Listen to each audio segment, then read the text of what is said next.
sont vos amis? Qui est votre confident? Avec qui parlez-vous? Avec qui partagez-vous vos ambitions? Parce que si vous avez près de vous un Judas, il risquerait de vous vendre. Si vous avez près de vous un mauvais conseiller, un mauvais frère, une mauvaise sœur, celle-ci pourrait vous conduire dans le chemin de la perdition. Avant d'avancer plus loin dans ce partage que le Seigneur a mis dans mon cœur pour partager avec vous, je m'en vais vous inviter à bien vouloir ouvrir vos Bibles dans le livre de 1 Chronique, chapitre 17, du verset 1 au verset 4. Il est écrit ceci.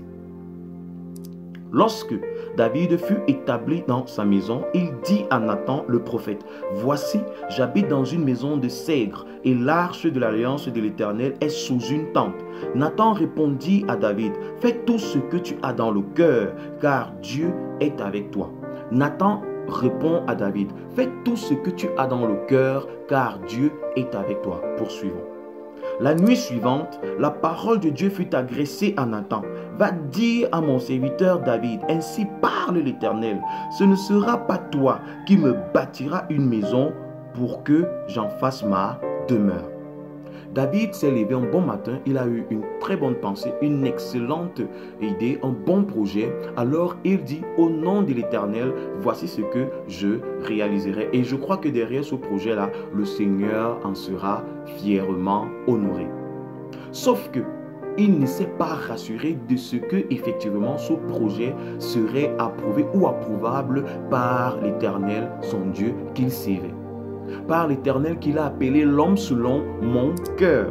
Donc, c'était l'homme selon le cœur de Dieu, mais sauf que, s'étant fièrement engourdi dans cette posture de l'homme selon le cœur de Dieu, il a oublié de mettre en pratique ce que Dieu lui a toujours appris, c'est-à-dire l'humilité, revenir auprès de Dieu pour se renseigner de l'effectivité du projet ou de la pensée qui pourrait monter dans son cœur. David ne l'a pas du tout fait. Il s'est assis sur son rang du roi, sur son rang de seigneur pour décider qu'il construirait une maison à l'Éternel. Après avoir résolu cette pensée, ce projet, il s'en va consulter le prophète Nathan, le serviteur ou le chrétien que Dieu avait placé tout près de lui, parce qu'il savait que si à moi, le Seigneur ne me reprend pas et que je ne culpabilise pas, il faudrait que j'échange ce projet avec un homme de Dieu ou un enfant de Dieu en qui je sais que le Seigneur réside pleinement. Et alors, j'écouterai ce qu'il me dit. S'il me dit oui, alors je ferai selon les orientations qu'il m'aurait données. S'il me dit non, alors je m'aviserai. Voilà que David s'en va consulter le prophète Nathan. Et Nathan lui dira d'établir et de manifester pleinement la pensée qui est sortie de son cœur. C'est où je m'en vais attirer votre attention, mes chers amis. Faites très attention aux pensées qui sortent de votre cœur, les pensées qui n'ont pas subi le crible de la volonté de Dieu. Faites très attention. Faites attention aux personnes que vous écoutez. Ce n'est pas parce que on vous acclame toujours que vous devriez uniquement marcher avec des personnes qui vous acclament ou qui vous applaudissent. Recherchez et rassurez-vous d'avoir près de vous des personnes qui sont capables de vous transmettre la pensée de Dieu sans état d'âme, sans remords et sans sentiment. Des personnes qui ne craignent pas votre posture, votre position de leader, de chef, de patron, mais qui ont la capacité que donne le Saint-Esprit de transcender le rôle qu'ils ont auprès de vous pour vous présenter la vérité telle qu'elle est et telle qu'elle devrait être. Éloignez-vous des gens qui vous disent vous êtes le plus beau, vous êtes le plus grand, vous êtes le roi David, vous êtes intouchable. Rassurez-vous d'avoir auprès de vous une ou deux personnes qui sont capables de ne pas fléchir les genoux devant vous, devant votre grade, mais plutôt qui sont capables de fléchir les genoux devant Dieu, devant Christ et de rapporter la pensée de Christ vers vous sans état d'âme ni émotion. Voilà David qui se retrouve face au prophète Nathan. Nathan n'a pas pris le soin de consulter Dieu pour recevoir de Dieu des informations du royaume. Il a tout simplement dit à David d'accomplir les pensées qui sortaient de son cœur. Et lorsqu'il s'éloigne de David, David se retrouve rassuré. Parce que sachant que si cette pensée est montée de son cœur et qu'elle l'a rassuré lui-même, et ayant échangé avec le prophète Nathan et que Nathan n'a trouvé aucun inconvénient, alors certainement Dieu serait avec lui. Faites très attention, mes chers amis, à ne jamais vous lancer dans des projets sans avoir au préalable consulté la pensée de Dieu et recevoir de lui des instructions fermes. Nathan n'a reçu aucune consigne de la part de Dieu. Je rappelle que Nathan est un prophète. Il ne s'est pas rassuré de ce que Dieu aurait accepté ce projet venant de David. Il a simplement dit à David, lui, fais selon que ton cœur te l'a dit. Les amis, nous conseillons et ne parlons jamais aux hommes selon notre considération à leur égard.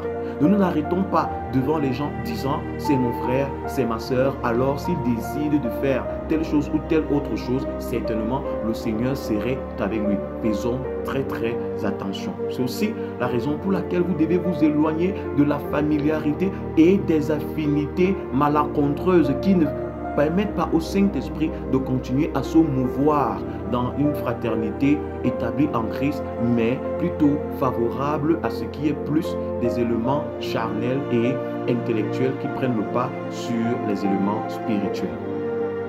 Jonathan a dit à David de faire selon la pensée qui montait dans son cœur. Il n'a pas pris le temps de consulter la voix de l'Éternel. Avant de conseiller un frère, avant de conseiller une sœur, rassurez-vous d'avoir consulté l'Éternel. Ce frère peut être votre ami, cette sœur peut être votre ami, ça peut même être votre frère nucléaire, c'est-à-dire sorti du ventre de la même maman, votre sœur sortie du ventre de la même maman. Mais rassurez-vous qu'à chaque fois qu'elle vient vers vous pour recevoir la pensée de Dieu ou pour vous soumettre une idée, que vous ayez renseigné vers le Seigneur pour recevoir des informations claires et véridiques du Jésus-Christ avant de les transmettre. Sinon, vous risquerez d'induire une personne en erreur et d'amener ou d'appeler dans sa vie la colère du Seigneur, ou plutôt de permettre à l'adversaire de détruire une destinée parce que vous n'aurez tout simplement pas à vous consulter le Seigneur. Soyons prudents et vigilants, mes chers amis. Voilà donc Nathan qui se lève et donne une orientation à David sans avoir à consulter l'Éternel. Sauf que plus tard, lorsque Nathan se retrouve chez lui et ayant consulté l'Éternel, Dieu viendra lui dire, retourne vers David et dis-lui que je ne lui permets pas de me construire quoi que ce soit. Je ne lui accorde pas d'établir ce beau projet. C'est un grand projet, un gigantesque projet. Lorsque nous lisons ces écritures ou nous remontons vers l'amont, nous découvrons tout ce que David a eu accompli pour l'Éternel. Et plus bas, nous découvrons également tous ces éléments de pièces d'or, de pièces d'argent, de pièces précieuses, de fer, etc. que David a eu à entassé pour construire le temple de Dieu. Aujourd'hui, estimé en argent, ça va dans l'ordre de 150 millions de dollars ou d'euros, quelque chose par là. Tout ce que David a eu à rassembler pour bâtir un temple à l'honneur de l'Éternel. Dieu descend par l'entremise de Nathan et repart dire à David, cette ambition, je ne la veux pas de toi.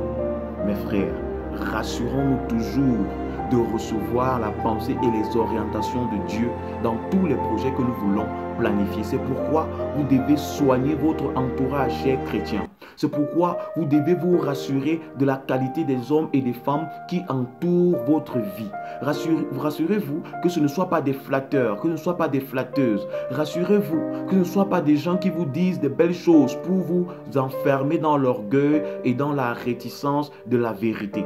Rassurez-vous que ce soit des hommes ou des femmes consacrés à Christ et qui eux-mêmes se rassurent d'être chaque jour à l'heure et de recevoir en temps et en heure les informations émanant du royaume de notre Seigneur. Qui vous côtoie? Dans quel casting avez-vous logé ces gens qui côtoient votre vie? Parce qu'il y a des personnes qui ne font aucun casting. La parole de Dieu nous demande d'aimer nos frères et de ne rien avoir à leur devoir si ce n'est l'amour. Mais les Écritures ne nous imposent pas des compagnies.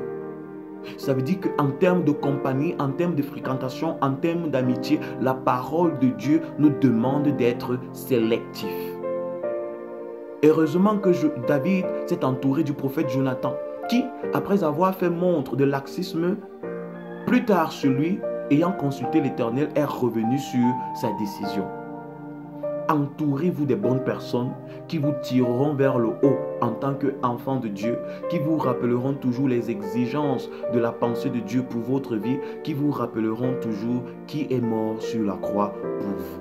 Et ainsi, vous empêcheront d'aller à votre perte ou de courir pour votre propre perdition.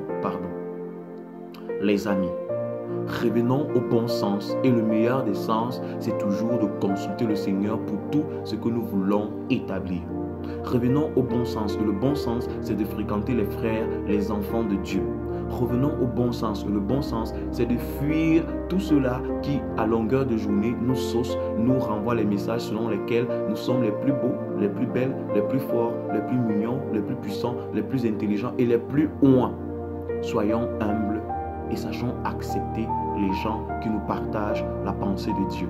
David aurait pu dire au prophète Nathan, pourquoi en journée tu m'as donné ce message et pourquoi reviens-tu aujourd'hui me donner un tel autre message qui contredit le message que tu m'as donné en premier lieu. David a écouté le message du prophète Nathan.